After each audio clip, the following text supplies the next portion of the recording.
and center of eternal reality. God is neither man-like nor machine-like. The First Father is universal spirit, eternal truth, infinite reality, and Father personality. The eternal God is infinitely more than reality idealized or the universe personalized. God is not simply the supreme desire of man, the mortal quest objectified. Neither is God merely a concept, the power potential of righteousness. The universal Father is not a synonym for nature, neither is he natural law personified. God is a transcendent reality, not merely man's traditional concept of supreme values. God is not a psychological focalization of spiritual meanings, neither is he the noblest work of man. God may be any or all of these concepts in the minds of men, but he is more. He is a saving person and a loving Father to all who enjoy spiritual peace on earth and who crave to experience personality survival in death. The actuality of the existence of God is demonstrated in human experience by the indwelling of the divine presence, the spirit monitor, sent from paradise to live in the mortal mind of man, and there to assist in evolving the immortal soul of eternal survival. The presence of this divine adjuster in the human mind is disclosed by three experiential phenomena. 1. The intellectual capacity for knowing God, God consciousness. 2. The spiritual urge to find God, God seeking. 3. The personality craving to be like God, the wholehearted desire to do the Father's will. The existence of God can never be proved by scientific experiment or by the pure reason of logical deduction. God can be realized only in the realms of human experience. Nevertheless, the true concept of the reality of God is reasonable to logic, plausible to philosophy, essential to religion, and indispensable to any hope of personality survival. Those who know God have experienced the fact of his presence. Such God-knowing mortals hold in their personal experience the only positive proof of the existence of the living God which one human being can offer to another.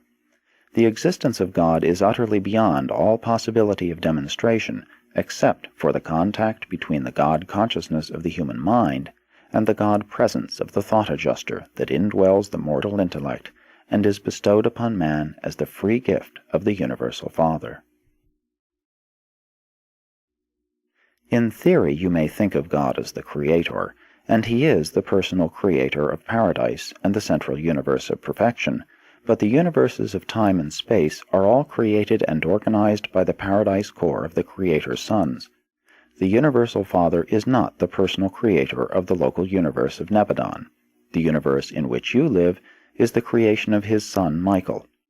Though the Father does not personally create the evolutionary universes, he does control them in many of their universal relationships, and in certain of their manifestations of physical, mindal, and spiritual energies. God the Father is the personal creator of the paradise universe, and, in association with the eternal Son, the creator of all other personal universe creators. As a physical controller in the material universe of universes, the first source and center functions in the patterns of the eternal Isle of Paradise, and through this absolute gravity center, the eternal God exercises cosmic overcontrol of the physical level, equally in the central universe and throughout the universe of universes. As mind, God functions in the deity of the infinite Spirit. As Spirit, God is manifest in the person of the eternal Son, and in the persons of the divine children of the eternal Son.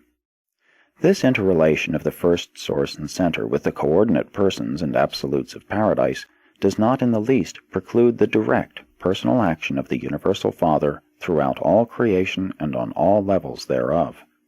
Through the presence of his fragmentized spirit, the Creator Father maintains immediate contact with his creature children and his created universes.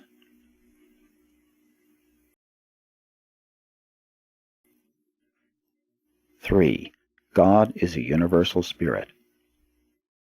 God is spirit. He is a universal spiritual presence. The Universal Father is an infinite spiritual reality. He is the sovereign, eternal, immortal, invisible, and only true God.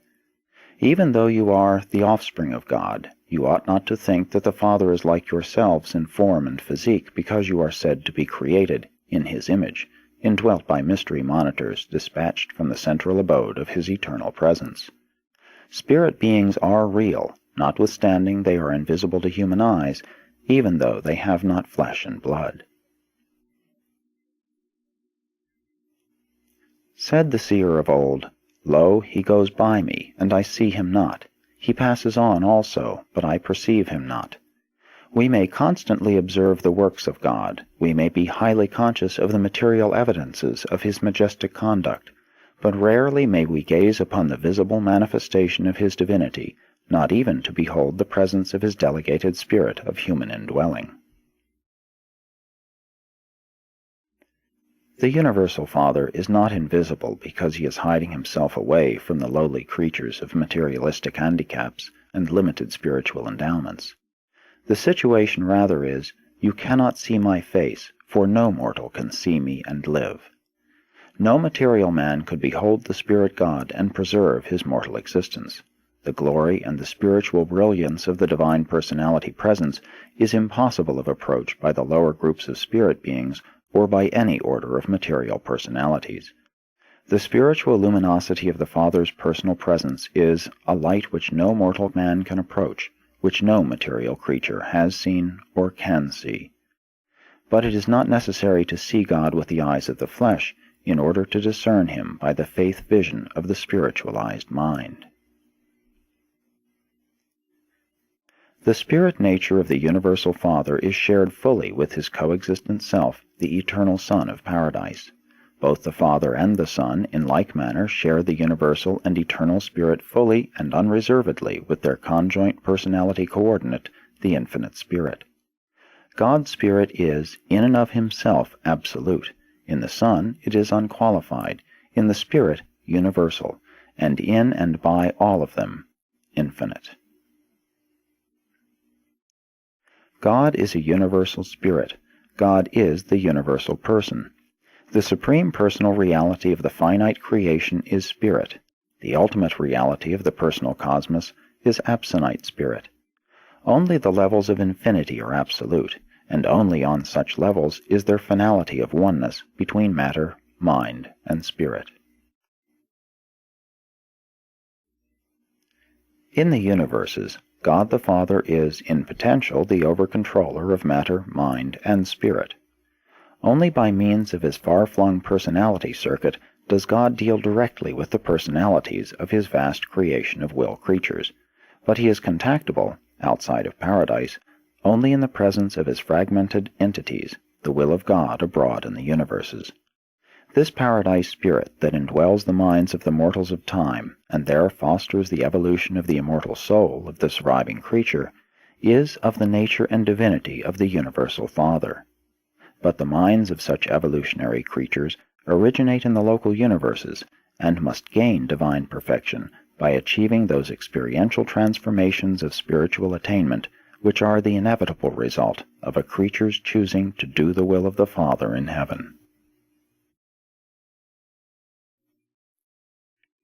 In the inner experience of man, mind is joined to matter. Such material-linked minds cannot survive mortal death. The technique of survival is embraced in those adjustments of the human will and those transformations in the mortal mind whereby such a God-conscious intellect gradually becomes spirit-taught and eventually spirit-led.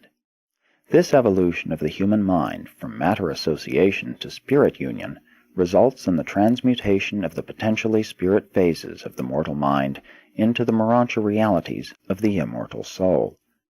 Mortal mind, subservient to matter, is destined to become increasingly material and, consequently, to suffer eventual personality extinction. Mind yielded to spirit is destined to become increasingly spiritual and ultimately to achieve oneness with the surviving and guiding divine spirit, and in this way to attain survival and eternity of personality existence. I come forth from the eternal, and I have repeatedly returned to the presence of the Universal Father. I know